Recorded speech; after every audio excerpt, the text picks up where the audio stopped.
Hello and welcome to this third webinar on the use of integrated photonics in healthcare. My name is Karel de Vries. I'm responsible for strategy and startup support in PhotonDelta, and I will be your host for this session. Last two webinars we gave you 8 startups that are active in the field of integrated photonics for healthcare. This time we will give the floor to IMEC and One Planet, which are research and innovation institutes with quite interesting programs in healthcare with close to market applications. But before I give the floor to them, let me introduce the agenda. And that starts with a little bit of introduction in what PhotonDelta is, why you should be interested in the use of integrated photonics for healthcare, and why you should be interested to join us here in our ecosystem. Then we have the 4 pitches, and then we will have a question and answer session. And for that, I would like to ask you to put your questions in the chat. We have Eduardo Banfi from the University of Eindhoven collecting the questions. He will summarize them and ask them to the panel in order to get a hopefully very lively discussion like we had the last few times. Let me introduce PhotonDelta to you. On one side, it is a cooperating ecosystem of companies and R&D institutes that are working in the area of integrated photonics, but it's also an organization, and I'm a member of that organization. And the PhotonDelta organization exists to actually create economic and ecosystem development in the area of integrated photonics business. We are most well known for the fact that we are responsible for executing a 1.1 billion growth fund program in this area, but we do more than that. We help the ecosystem with events and activities. We do a lot on international and EU relations. We have a strong program on market and talent development. And last but not least, we have a startup fund and a lot of connections with the government and with VCs in order to help new business develop. We do that with a strategy. We want to have a complete ecosystem. So in other words, and I'm not going to go through all the details, but if you would like to be using integrated photonic solutions, we can help with actually getting your chip designed, getting the wafers made, getting them packaged, tested, and applied. And there we have a quite large number, in the meantime, around 70 companies that are working in our ecosystem, but also organizations that can help you to create really an application around this chip. And all that is also backed by a large number of R&D institutes, and IMEC and One Planet are 2 of the well-known ones of those. Why should you be interested in integrated photonics? Well, historically, photonic applications tended to be big, expensive optical components, and difficult to maintain. What photonic integration can do is actually make this small, and for that reason it gets increased in reliability and adjustment. It uses a lot less power, and last but very important, you get a lot of cost reduction and scalability. And why is that? Because in essence, photonic integrated circuits are like semiconductor chips. They are made in similar fabs, in similar ways, using similar tools. But the big difference is that you use photons instead of electrons to do the job for you. And but as a system, and the scalability elements of it, it follows the rules that the semiconductor industry has been using for the last 50 years. So, in healthcare, we're talking mostly about sensing applications, and datacom, it's about communication, but here we're talking about, and it's of course especially interesting for areas where you would like to see small stuff in high volumes, like point-of-care solutions and wearables. When I started in this activity in 2019, we actually had one sensing application that could be used in this area, that was fiber Bragg grating. In the meantime, as you can see in the list, I'm not going to through it all, there are about 10, and the list is growing. And I'm inclined to say that nowadays you can say, if it is worthwhile, if there is a business case for putting something in an integrated photonic chip, it can be done. And one of the speakers will talk about Raman, which was long considered as too difficult, but it's happening as we speak. And there's some very interesting applications for it, and also the combination of these sensors opens up completely new possibilities. So, you should be part of this, and you will hear more about it in a moment. But why here? Why in this ecosystem? Well, this is a global hotspot for integrated photonics, and especially in the area of sensing technologies, there is a lot of very interesting work happening here. There's a lot of R&D going on. There is an extensive set of knowledge available, both on the photonics side, but also on the healthcare side and the electronic side that you need for this. As I've just shown you, there's a complete supply chain to support your development and your production. And we have extensive support available, for instance, in the Brainport region, where you can be helped in getting contact with the right organizations. PhotonDelta with our ecosystem. And in case you want to organize your business or startup here, we have startup support and links to a lot of venture capital companies. So, the place to be. Now let me introduce you IMEC and One Planet before the speakers start. I guess most people have heard at least about IMEC, and I guess most of you associate that with extremely small pitches, very complicated semiconductor chips, which are using extremely expensive tools, and that's indeed one of the things that IMEC does. And they're focusing a strong focus on nanotechnology, digital technology. But I guess it's a lot less known that IMEC is also doing a lot of work in the area of other materials and also have strong application programs, of which the healthcare program is certainly one of the interesting ones, and we will demonstrate that to you in a moment. One Planet is a cooperation and collaboration between IMEC, the Wageningen University, and the Radboud University and Medical Center. It's based in Wageningen. Now, Wageningen is foremost known about its agricultural and food programs. And indeed, there is also work done in that field, also in One Planet. But there is also quite interesting programs in healthcare. And effectively, the two have some connections because in all cases, we're talking about biological systems. Now, you will get also two very interesting presentations from One Planet. And with that, I would like to end my introduction and give the floor to Mark Santil, who is a researcher in One Planet and is going to tell you everything about biomarker measurement using Raman spectroscopy. Take it away, Mark. Thank you, Harry. And welcome to everyone watching online.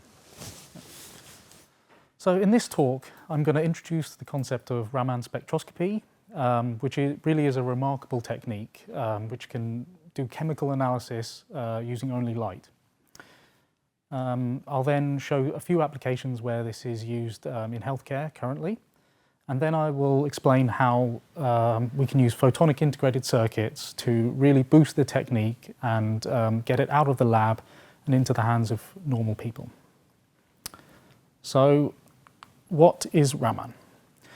Well, it's a non-contact, fast, non-destructive chemical sensing technique.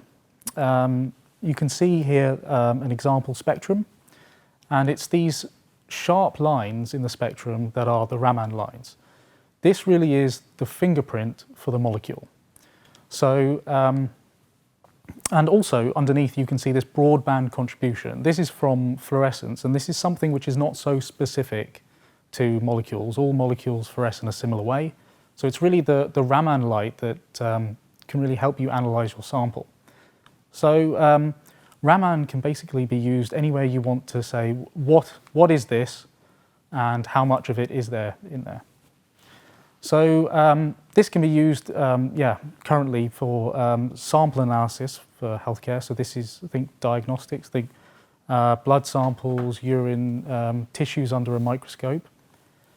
So to give you an example, this is an example from our lab where we do Raman spectroscopy on urine, and we can measure creatinine and urea, which are two important biomarkers.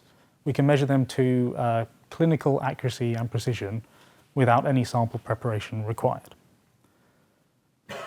So if we think a little bit further beyond diagnostics, let's think about early detection and monitoring. So currently, the situation with labs in hospitals is, well, it's quite a time-consuming to make these measurements. You need a specialized professional, And all of that really means that the measurements are not done very frequently, and that's not so useful for early detection and monitoring. So how to improve this? Well, we need to get higher throughput machines, ideally at point of care, and that are easy to use with minimal sample preparation. But even better than that would be devices in the home. So you can think of things like smart toilets or patches or smart watches. Something that can give you quasi-continuous measurements will be a lot better for early detection and monitoring. But why is it that Raman is only confined to the lab at the moment, more or less? Why do we not see it everywhere it's needed? Well, we see four main problems at the moment. So one, it's costly at the moment. It's bulky, and this is primarily to do with the spectrometer, the device that analyzes the spectrum of light that it measures. These devices have cool detectors, and there's a trade-off between the range, resolution, and size. So good quality instruments have to be relatively large at the moment. There's also a poor signal. Raman is not a very strong process. So currently devices can have quite low throughput. That means they don't collect a lot of the signal, a lot of the light that they need. There's the fluorescence interference, which I mentioned before, and also there can be low resolution. So to compensate for some of these signal problems, there's very high laser powers. And this creates a real second problem. So high laser powers can only really be dealt with by trained professionals, and so this is really why it remains in the lab. So how can we improve this situation? Well, so if we look at how Raman is currently done at the moment, you have a laser which emits a wavelength, a fixed wavelength. It interacts with the sample via the probe, and the emanating light is then analyzed with a spectrometer on an imaging detector, and then the spectrum emerges. So we propose two changes. One is change the fixed laser to a widely tunable laser, and ideally one that is controlled through a photonic integrated circuit. And then simply replace the spectrometer with a bandpass filter and a diode, such that we are only measuring one wavelength. So the important thing to note here is these Raman lines, they come out at a fixed energy difference to the laser. If we scan our laser wavelength, we shift the Raman spectrum. And what that means is we scan this Raman spectrum over our filter window. And so in time, we can recover our Raman spectrum. So at face value, this looks equivalent, but doing it this way really gives profound benefits that can make Raman a far more useful tool. So what are these benefits? Well, tuning the laser means we can discriminate between Raman and fluorescence. Fluorescence, as I mentioned, is something that interferes with the Raman measurements, so this is very important to be able to eliminate it. The resolution of the device is governed by how narrow the filter is, so you can get a very high resolution device with a very narrow filter. The system in general can collect far more light than a spectrometer can, so that means far higher signal, and some of that can be traded away for lower laser powers, which can make it eye safe. Also, at high volume, this could be made quite low cost, and every component is integratable and so can be made miniaturized.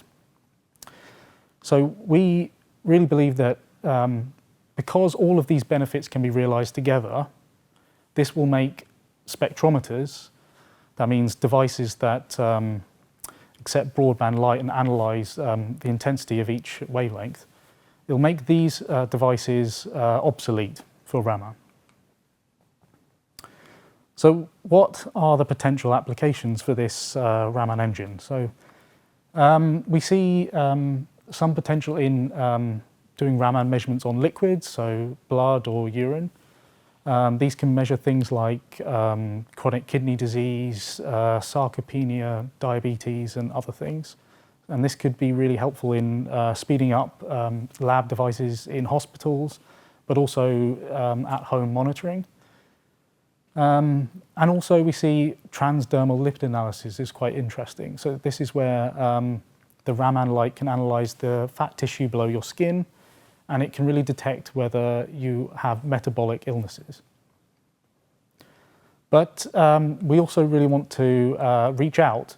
So if there's anyone watching here who has an application that you think might fit well with this type of Raman engine, then please get in touch. Thank you. Thank you very much. Very nice overview. Now I would like to give the word to Arjan Tibbe. Arjan Tibbe is scientific director at One Planet and has already a history on both sides. He has worked in R&D and also in various companies, so he can really look at this from both sides. Arjan, you're going to tell us all about good optical microbiome activity in measurements and systems. So please go ahead. Okay, thank you for the introduction, Carol. Yes, I will tell you about an optical sensor to measure the microbiome in real time, in vivo, inside the GI tract. So, well, the GI tract, what is the importance of it? Well, it is not only important to digest your food, but it's also crucial and central. It plays a central role in your immune system, your metabolic system, and it even has a function, or it even affects your brain. But within this system lives the gastrointestinal microbiome, and which is a vast community of microorganisms that have an essential function or an essential outcome on your health.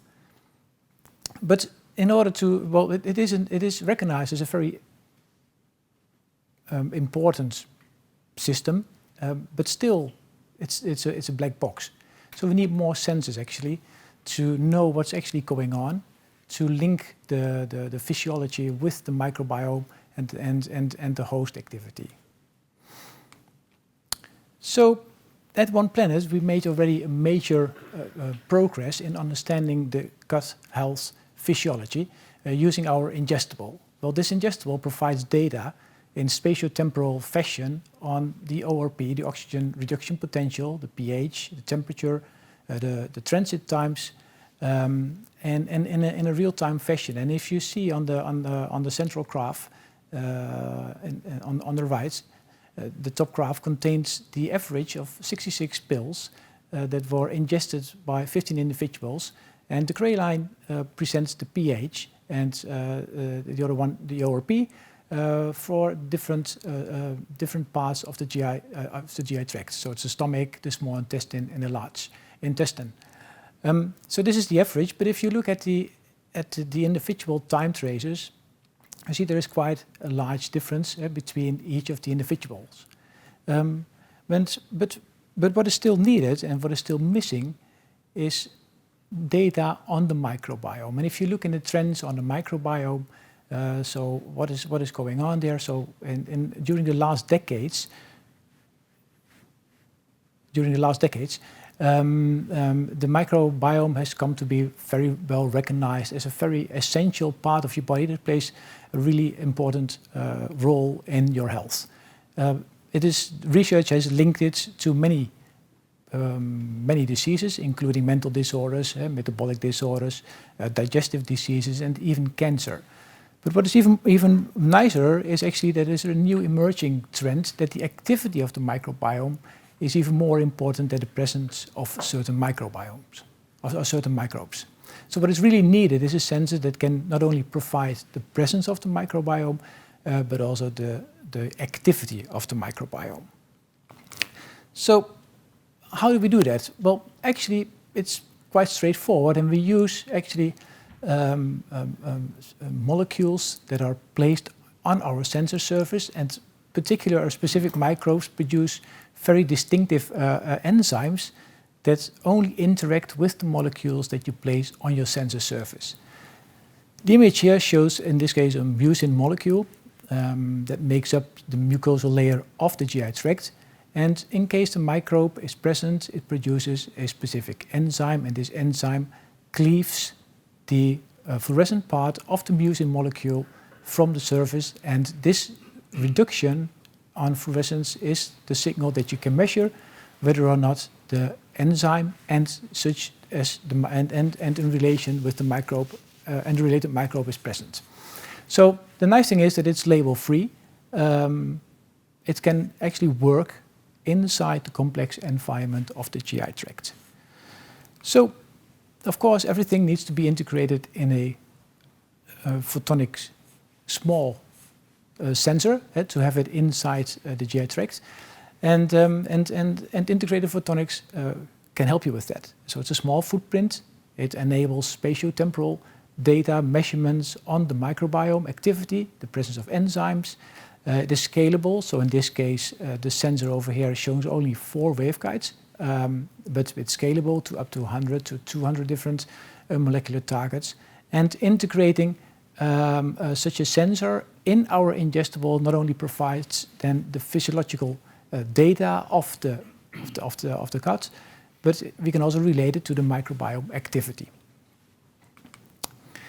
So at IMEC we have developed quite some parts already that are needed to develop such a sensor. We have integrated light sources, we have waveguide sensors, we have detectors, and within one planet we will combine it with the biochemistry that is of our One Planet partner, Radboud University, that provides the molecules that interact with the enzymes and that will be removed from the sensor. So together we combine state-of-the-art photonics with advanced biochemistry, and that will bring us to the level that we really can measure and link the microbiome to the physiological activity of the gut microbe, or of the gut. So we want to, of course, go from sensing to health impact, and in this case we can do that. So if we can understand what's going on, we can also create impact to health. And it's nice that within the Netherlands we have a very renowned gut microbiome ecosystem, and that is further supported by the whole microbiome. And these new sensors will give new insights and will even strengthen this ecosystem further. But of course we need continued collaboration, strategic investments, and like initiatives from the PhotonDelta, and that will be key to realize this new vision. So, in conclusion, summarizing it, so we want to go from sensing to health impact and turning the invisible biological activity into real actionable data. Thank you. Thank you very much, Ian. Very interesting and a completely different application. I would now like to give the word to Evelien Hemmerling. She's also a scientific director, but then in IMEC here in Eindhoven. And she is going to give you a talk about speckle sensing for vital sign monitoring. And I guess a lot of people probably have never heard about speckle sensing, but it is quite an interesting way to learn about things. So please, Evelien, go ahead.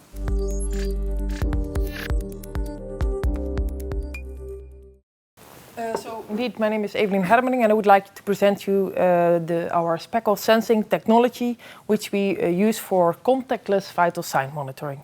So first of all, vital sign monitoring is the measurement of vital signs like heart rate and respiration, and which is typically done, for example, in a health situation at a doctor or in the hospital, if you want to understand how the individual is doing.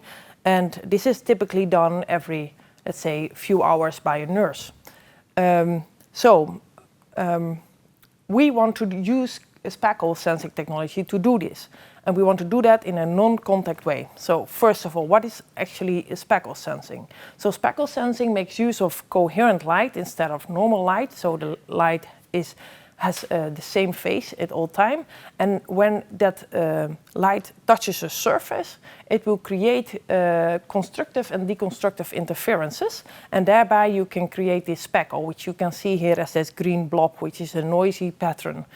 And if the tissue on which the coherent light is shining will move, and that can happen, for example, due to a movement of blood cells.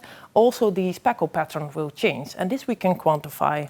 And this is the technique we have used in the last couple of years within IMEC. So, and here you can see one of our first examples where we use this technology we call the contact mode. So you can think about placing your finger at the sensor or making a wrist-worn form factor for this. However, we also want to investigate if we can use the same technology not to measure at contact, but at a distance, for example, at a meter or two.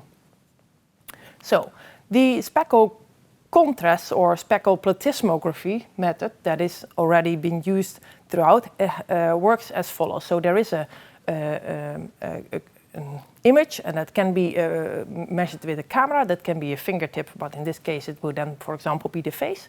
And then we will apply a kernel to each of those images. And that kernel processing then will be used throughout the image, and then we will create one signal for each frame, and that we call the speckle signal. And that the speckle plethysmography, and that signal varies with the heart rate. So this upwards and downwards varying signal is the SPG, or the speckle signal, that is used currently by us, but also by other groups in the world. So we investigated this technology 2 years ago, and we find that it has actually already, in a lab setup, you can see here, it showed that you can measure with high accuracy both the heart rate, here with errors below 1 beat per minute for heart rate, which is definitely high enough for vital sign monitoring, but also for respiration rate. We see that the error in the breathing rate is only about 1 breath per minute error. So that's also very useful for a doctor to have this kind of information. However, we also found that there are still some challenges with the technology. For example, it is sensitive to ambient light. And so in a dynamic environment where you measure from a distance, there might be light variations, and then this will distort the signal. And also motion artifact can happen. So somebody at a distance is not stable with respect to the sensor, so we will get problems. Other things that we need to address is eye safety, as also mentioned earlier about Mark Senthal. Laser is not safe for the eye, and it needs to be treated with care, so that is also something we need to address. The system we currently have is very bulky, so we need to make it smaller, and it's very computational expensive. And of course, we're always interested in other biomarkers. Let's first address the first two things. So ambient light sensitivity. Here you can see an example of how the signal looks like if you calculate this speckle contrast using the normal way. And you see here, if you look at the bottom figure, that at 60 to 120 seconds, there is a disturbance, and that is due to a flickering light that we introduced in these lab conditions. So it's clear that the ambient light has an effect on our heart rate detection.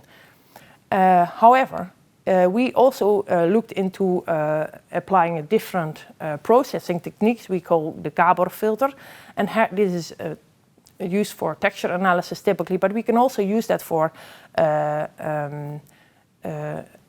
estimating the speckle contrast. And here you can see that you apply filters and do it in multiple directions, and then you binarize the figure and you get a speckle signal.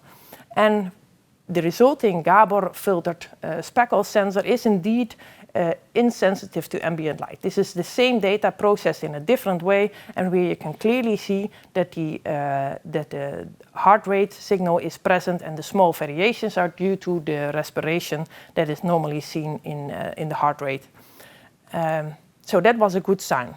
Now, the second part we did was to understand how we can compensate for the motion. As everybody knows, if you're sitting in front of the camera, you're not completely still. Your eyes are blinking, your mouth is maybe moving due to talking, or you are just rotating your head, and these kind of things. So we applied the facial landmark detection, split this face into different regions, and thereby we allowed for making combinations of all different regions of the face, and thereby giving a more robust signal if you look at the average of the face.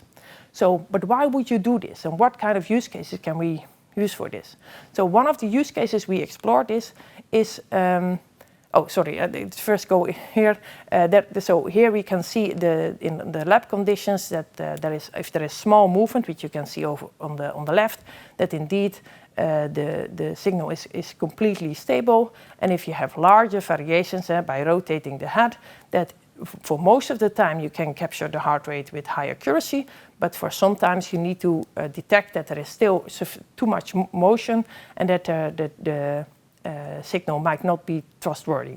So that is what we've done. But why would you use this? So we use that for example, as a driver monitor system, which you showed here. We did it on the dynamic conditions with different road conditions, also active moving people, talking, rotating their head. And you can see that under most circumstances we can go way lower than 5 beats per minute accuracy. Under certain conditions, the error is about 8 beats per minute. However, if you then would correct for the coverage, so then 30% of the time you will still have sufficient quality also when driving and talking and moving your head. So that was the results we had so far. So this is actually quite promising technology, which is able to capture heart rate and respiration rate under challenging conditions like ambient light variation and also when there are motion artifacts. We're still working on the eye safety deminiaturization and also to make it less computational expensive. And of course, we want to extend our biomarker space to novel biomarkers. But although challenging, we are also doing this not only for let's say the automotive use case, getting the phytoscience in a car, but also for the most interesting one is validating this technology in a clinical setting. And actually here you see already a picture of us being at that clinic doing the experiments, in this case still on healthy volunteers, but we will finish our clinical trial towards the end of next year. And then hopefully we can show that also this technology can help to non-obtrusively, continuously measure health, vital signs in patient in a hospital. This is of course not work done by me only, but it's work of a whole team. And I want to thank you for your attention. Thank you, Evelien. Another very interesting and very different application from what you might have thought was possible. The last speaker for today is Koen Jutziver. He is a principal scientist in IMEC in Belgium, and he is going to take you through yet another application, namely optical coherence tomography, where he is looking at the advanced retina imaging using optical coherence tomography.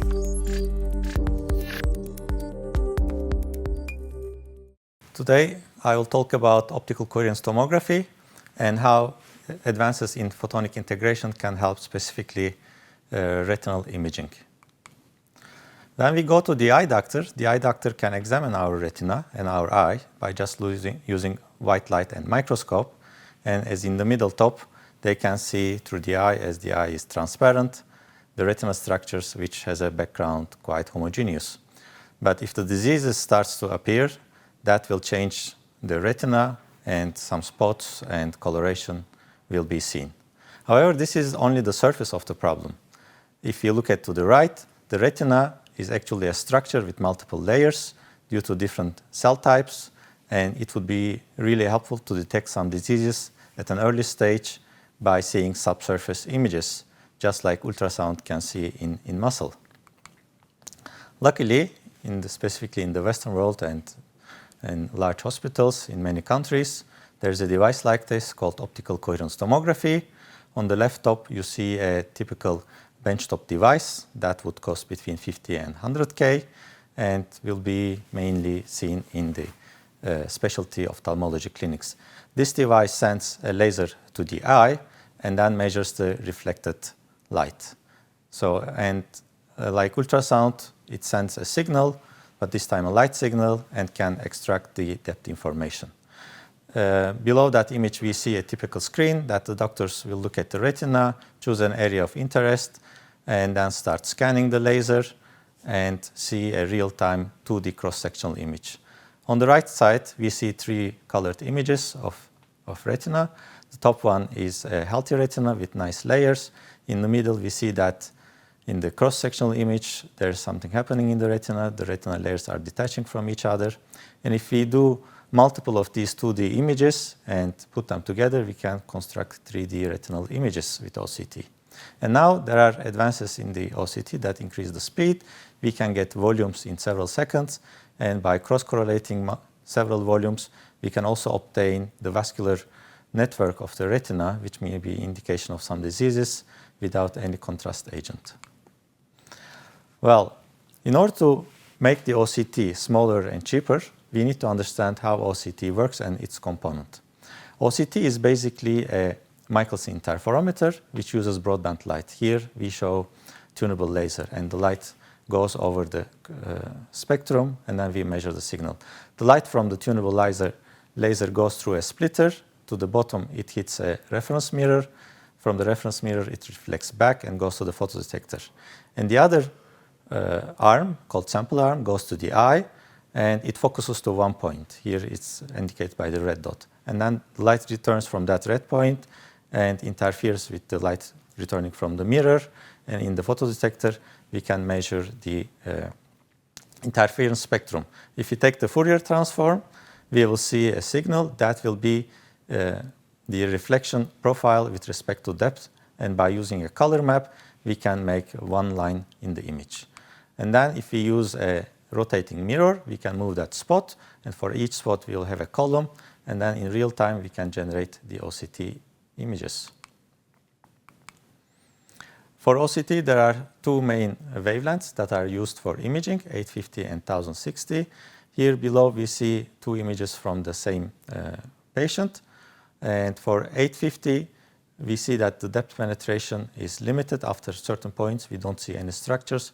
But at 1060, we can see deeper. For that reason, we focused our application at 1060 OCT.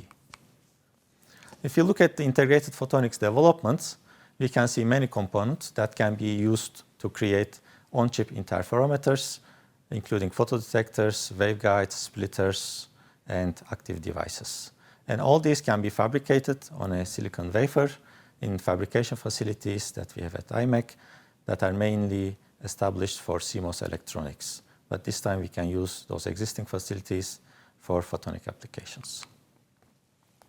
In the context of handheld OCT project, which is funded by European Union, we developed a platform that is shown on the left based on germanium photodetectors, highly sensitive with 0.7 watt per ampere responsivity and very low loss waveguides that are shown on the right-hand side. And based on this platform, our partners from Austrian Institute of Technology, they developed and designed a 4-channel OCT, which can send 4 beams in parallel to the beam and scan the retina 4 times faster, reducing the motion artifacts and increasing the image quality. In this chip, there are 26 components in total, and the chip fits in a size that is 5 mm by 2.5 mm. Here is an image of the fabricated chip. On the left, we see that the chip is packaged with a PCB that has the electronic components, transimpedance amplifiers to convert the current to voltage, and it is attached to a fiber. On the right-hand side, we see a close-up of the chip that on the north side has 4 printed lenses to collimate the light out of the chip. This is quite a complex system and requires a lot of expertise from different institutes. Tyndall National Institute from Ireland developed the packaging. Inolume develops the laser. Zeiss designs the system around the chip. Nanoscribe printed the lenses. IMEC has the fabrication technology, and Medical University of Vienna is working on clinical validation studies. Here is an image of the lenses, very small lenses that we can attach to the chip and efficiently collimate the light in and out of the chip. Currently, the system is being placed in a prototype by Zeiss, and it will be ready for clinical trials in early 2026. And it will be in a handheld format. That can be used also for imaging, for example, children who don't stay still, or it can be used for patients who are bedridden and elderly who might have difficulties traveling to the office, or it can be given for home use to follow up some treatments. Before sending the prototype to clinical validation, we validate the system in a lab using an eye model that is specifically designed for testing OCT devices. This eye model has the retinal layers in it with an eye lens, and we see that in this image we can clearly identify the retinal layers. We also did imaging of the same model using a commercial device, and our images are very comparable to the device of the commercial OCT. Where does OCT goes in the next years? So from technological point of view, it will continue benefit from the developments in integrated photonics, as we have seen that Mark is working on tunable lasers. There are a lot of activities in telecom, LiDAR, and optical computing. A lot of research money is poured into integrated photonics, and which improves packagings, develops ASICs around the chip, and OCT will continue benefiting from these developments also happening in other fields. Such developments will enable multi-channel, faster imaging with less motion artifacts at a low cost and smaller form factor, and that will result in new applications. In the medical field, we will see in ophthalmology, handheld systems, smaller size will enable OCT to bring together with other multimodality systems as the form factor becomes smaller and the cost being reduced. And in the recent years, it has been also shown that systemic diseases like cardiovascular diseases can show up also in the retina images, as the retina blood vessels are connected to the rest of the network. And the neurons in the retina are also part of our brain that can also be a signal for early detection of neurodegenerative diseases through retina imaging. In other medical fields, such developments in OCT can bring OCT to dermatology, dentistry, cardiology, and organoid imaging. There's also an interest from the industry for such small factor and low-cost devices, specifically for measuring processes that have layer structures, coatings, biofilms, and welding. Thank you for your attention. If you have more interest in the topic, you can always reach to us via email. And I think we will start going over the questions. Yes, please. Thank you very much. Take a seat. I hope that the 4 presentations have given you some interesting insight in all the things that are possible. And I was already looking a little bit at my neighbor's screen who was gathering the questions. I do think there were some interesting questions that you see fit to ask. So that's what we're going to do now. We have some nice time to do that. So, yes. Edo, please introduce and start firing at the various speakers. Yes. So, well, I introduce myself. I'm Eduardo Banfi from TU Eindhoven, from the Casimir Institute, and I will be moderating the question. I already see that there is quite a number of them, so the audience seems to be engaged. And I will go in order with the presentation, so I will start from Mark. And somebody from the audience asked, so how is Raman different from Mach-Zehnder in terms of technology and application? And if you can comment on that. So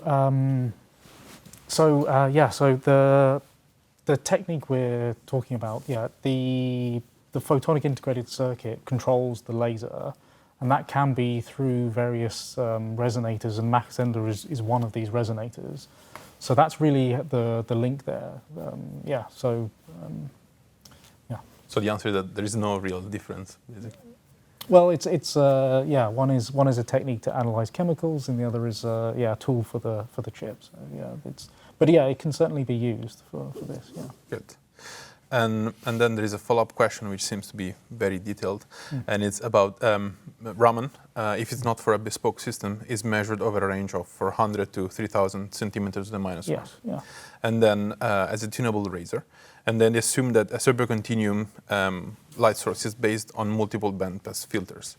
And then they're asking, I want to know what would be the full width half maximum of the BPU filters used, and how this can affect the resolution and cost. Yeah, so I didn't really go a lot into the detail of what we'll be doing, but it's actually not, the assumption made in the question is not quite right. So we plan to use simple single frequency lasers that are then swept.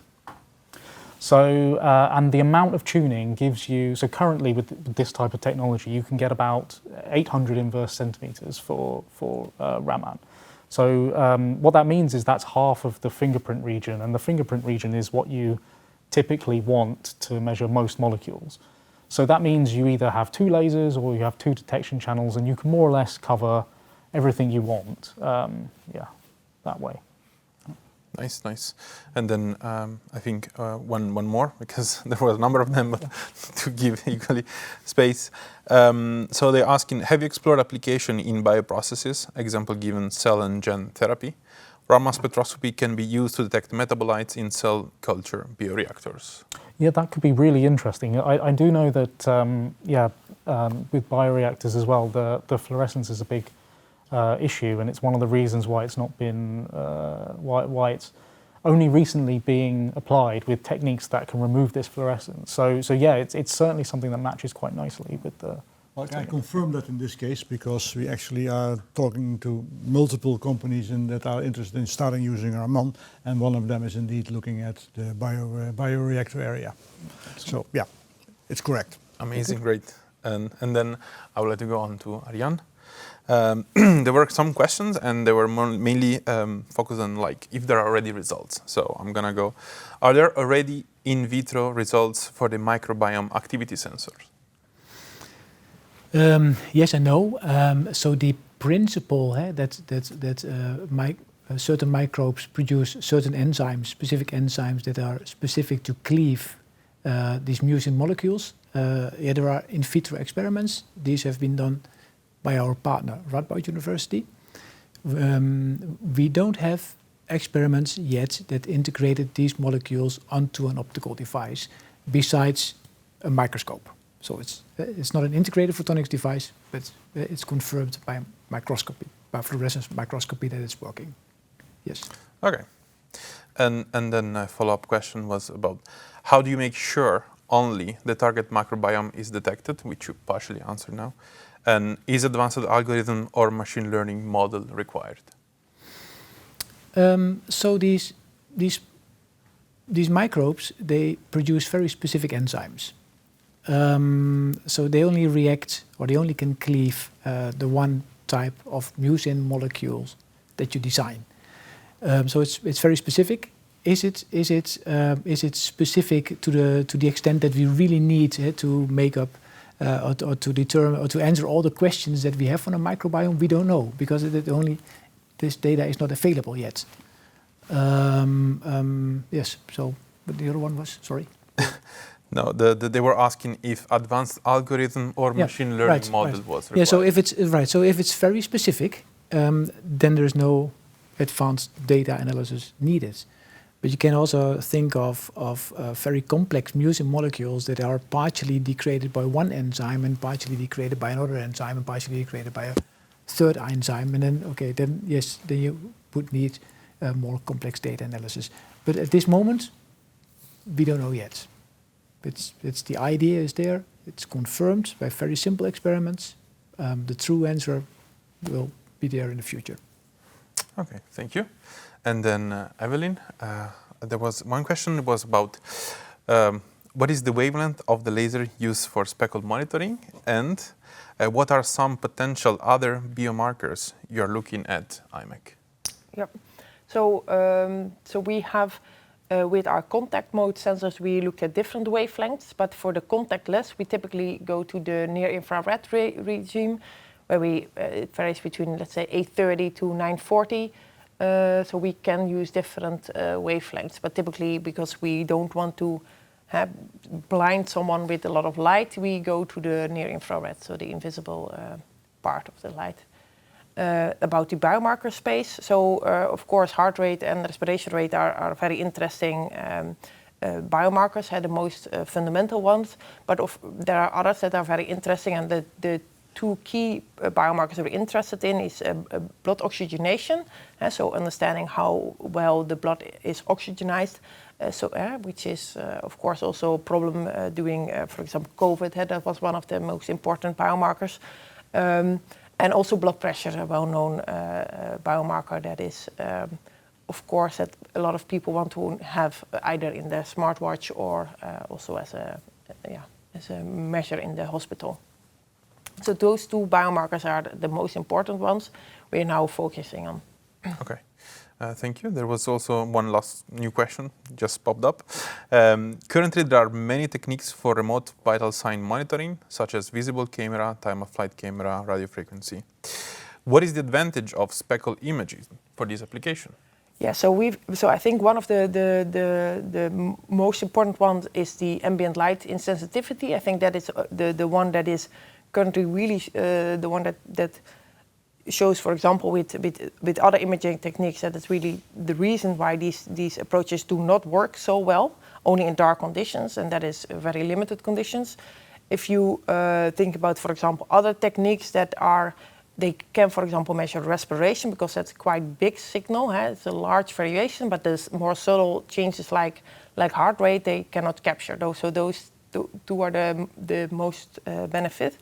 I think another benefit that is that, for example, a lot of these techniques are depending also on skin tone differences. So if you, as most of these light sensitive, work on absorption, and speckle plethysmography or speckle sensor in general doesn't rely on absorption but on scattering as a physical property. So that is a big advantage, making it also more robust for people with different skin tones. Thank you very much. And then one more question for Gunay. A question was made from the audience, which is, how is the scanning achieved and how is the beam collimating being controlled? Are they done on chip or off chip? No, the scanning currently is done off chip, but there are MEMS mirrors that are also sufficiently small, 5mm by 5mm in a small form factor. So the scanning is also a very small unit. So basically the scanning from the chip itself, it's also visible like the LiDAR does, but there we need more advanced algorithm, as the structures that scans the light from the chip, they are wavelength dependent, and then it has to be accounted for. The collimation, we have 2 photon polymerized printed lenses, and we use those lenses to collimate the chips and send to other lenses in the system. Okay, thank you. And then there was a bit more of an open question that was posed by one of the viewers, and they're asking, which of the presented technologies could help with the measuring of the amount, the change of liquid in the brain of a human? This data can be very useful after a personal accident with head or brain injuries. So it is a bit more of an open question, if there is anyone that is willing to. Well, there's a large influence of the microbiome on the brain. There's a relation, the gut-brain axis. Yeah. I don't know if this is if this fits within that, if that fits within that relation, but we may look into that. I don't know. Okay. Yeah, I don't know. Any other ideas? It's an interesting question. Indeed. Yeah. Well, OCT can image the eye. If the changes in the brain will reflect in the eye itself, in the pressure, in the liquid, or anything, or the blood flow, if blood flow can be measured in the eye, it's a window to the body, as it is said. But it's not obvious, of course. I think it's mainly diffuse optical techniques that can go deeper and measure. So we have 2 different approaches that could look at the same. Could a combination work? I happen to know that speckle imaging can also be used to measure blood flow. flow implants. But often if one technique doesn't do the trick, then a combination could lead to interesting new insights. So Yeah, sure. Yeah, so indeed, so the speckle technology has been used and is still used to measure brain perfusion. So it definitely also changes in brain perfusion can be obtained with the technology. I think not directly, at least logical to use the contactless, more the contact mode approach where you place the sensor directly on the skull. Could be used for measuring these kind of problems. Indeed. Thank you very much. Yes?